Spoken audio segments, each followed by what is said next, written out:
नमस्ते, this is Nisha. Welcome back to my channel Nisha yogic life.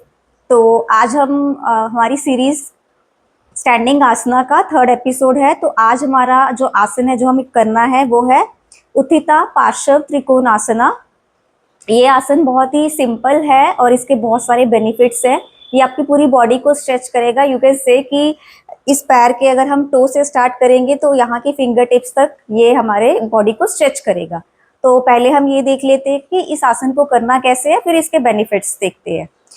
तो इस आसन को करने के लिए सबसे पहले आपको स्टैंड करना है स्ट्रेट बिल्कुल, और आपके जो फीट है वो मिले होने चाहिए। इनिशियली सिंपल स्पाइन स्ट्रेट, फिर डीपली इनहेल करके आपको फीट को अपार्ट करना है।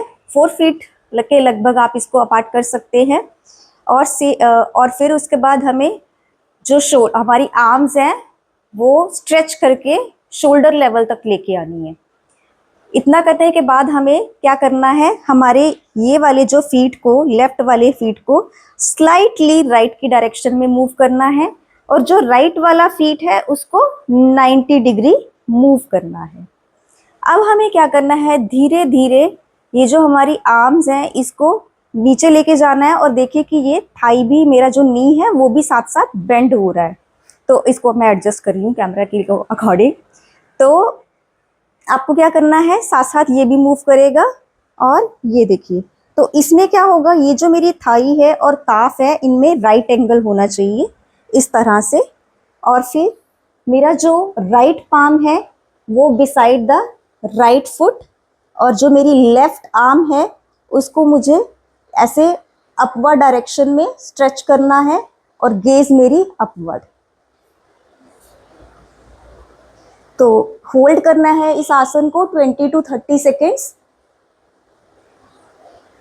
या बिगिनिंग में जितना आप होल्ड कर सकें। कम बैक स्लोली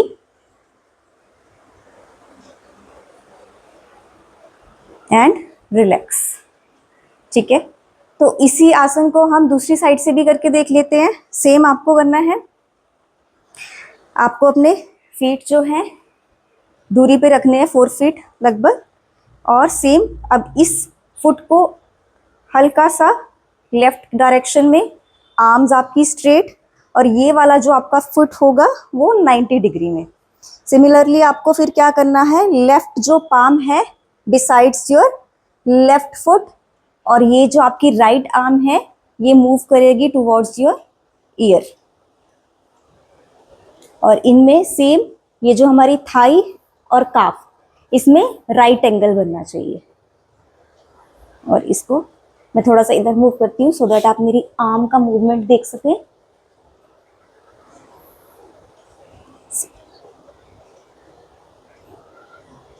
और गेज अपवर्ड। यहाँ पे भी आप 20 to 30 सेकेंड होल्ड कर सकते हैं, तो इसके बेनिफिट्स रहेंगे।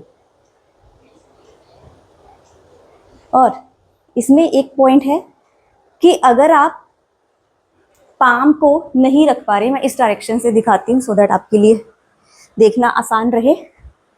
जैसे इसमें हमें क्या करना है, पाम, जो हमारा पाम है उसको ऐसे रखना होता है, आप देख सकते हैं इस तरह से।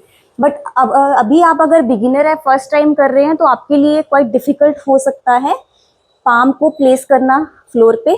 तो you can use your finger tips like this, finger tips like this. तो ये क्या होगा, आपको सपोर्ट देगा। तो आप सिंपली इसको ऐसे भी कर सकते हो बिगिनिंग के लिए।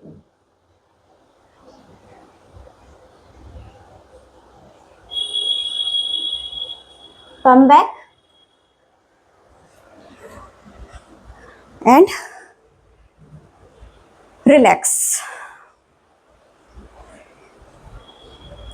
ठीक है, तो ये जो आसन है उन लोगों को नहीं करना चाहिए जिन्हें हाई ब्लड प्रेशर की प्रॉब्लम रहती है। ठीक है, और अदरवाइज इस आसन के बेनिफिट बहुत है, जैसे कि अगर आपके जो हार्ट के मसल्स है उसको ये टोन करता है। आपको अगर डाइजेशन के रिलेटेड इशू है तो वो ठीक करने में हेल्प करता है। आपकी बॉडी को डिटॉक्स करता है, मीन्स वेस्ट को निकालने में हेल्प करता है। और आपकी ये जो लंग के कैपेसिटी है उसको इन्हांस करता है। और स्पेशली अगर आप बॉडी फैट रिड्यूस करना चाह रहे हैं, आपका गोल है कि आपको बॉडी फैट रिड्यूस करना है, specially from this area waist and your hips, तो इस आसन से आपका वेस्ट और आपके जो हिप्स पे जो फैट होता है वो रिड्यूस होता है, तो ये बहुत बेनिफिशियल है उस केस में। बट हाँ, ये है कि आपको ये आसन लगातार करना पड़ेगा, at least 21 days you should try this आसन। ऐसा नहीं कि एक वीक करके छोड़ दिया, मुझे तो बेनिफिट नहीं हो रहे, तो करना पड़ेगा ये आसन आपको लगातार कुछ दिन। 21 डेज का टारगेट लेके चलिए, आपको आप ये ट्राई करिए आसन, आपको बेनिफिट जरूर मिलेंगे। तो आपको 4 to 5 times 20 to 30 second hold करने की कोशिश करनी है इसको, तो आपको इसके बेनिफिट डेफिनेटली मिलेंगे। तो आज के लिए बस इतना ही, मिलते हैं नेक्स्ट एपिसोड में एक नए आसन के साथ जिसके अलग ही और बेनिफिट होंगे। तब तक आप इस आसन को प्रैक्टिस करिए और कमेंट सेक्शन में बताइए कि आपका एक्सपीरियंस इस आसन के साथ कैसा रह रहा है। Till then keep practicing, take care, नमस्ते, बाय बाय।